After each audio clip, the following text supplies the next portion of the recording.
Hi అండి, welcome to my channel అండి. ఈ షాప్కి అయితే వచ్చేసాను. షాప్కి రాగానే ఒక సాయిబు గారు అయితే ప్రతి శుక్రవారం మంగళవారం నాడు అయితే డైలీ షాప్కి వచ్చి సాంబ్రాణి పొగేసి నిమ్మకాయలు మార్చి అయితే వెళ్తారండి.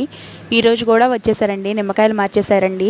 సాంబ్రాణి పొగేసి, అమ్మ మీ షాప్కి అయితే నరదిష్టి బాగా ఉందమ్మా, కనదిష్టి ఉంది, నరదిష్టి ఉంది, నరఘోషం ఉందని చెప్పారు. నేను ఏంటండి అలా అన్నాను. ఆయన ఇప్పుడే కదండి నేను షాప్ పెట్టిన 1 year 2 years నుంచి వస్తూనే ఉన్నాడు. డైలీ వచ్చి సాంబ్రాణి పొగేస్తాడు, నిమ్మకాయలు మారుస్తాడు, అంతరాలు కొబ్బరికాయలు ఏమైనా కట్టించుకుంటూ ఉంటారండి. నమ్మకం ఉండాలి కదా మనకి. షాపుకి దిష్టి అయితే తగులుతాం కామన్ కాబట్టి. కాకపోతే నేను సరేలే అని ఎప్పుడు వారానికి ఒకసారి నిమ్మకాయలు మార్చడం అది ఇదేం చేశాను. కాకపోతే ఈసారి అయితే 2 రోజులకి 3 రోజులకి నిమ్మకాయలు కుళ్ళిపోవడం, వర్క్ అయితే డల్ అయిపోవడం, వచ్చిన రూపాయి కూడా మిగలట్లేదండి. అసలు బాగా డల్ అయిపోయింది బిజినెస్ కూడా. దానికి కారణం ఆయన చెప్పాడు, అమ్మ మీకు కన్నదిష్టి తగిలింది, నరదిష్టి తగిలింది, అంతరం కడతానని అంతరం అయితే కట్టేశారండి. ఎందుకండి నా మీద ఏడిపాడు, ఏం ఏడుస్తారు కానీ మీ ఏడిపేదే మీరు ఏడవచ్చు కదండి. ఇంట్లోనూ బయట ఇదే ఏడుపు ఎక్కువైపోయిందండి నాకైతే.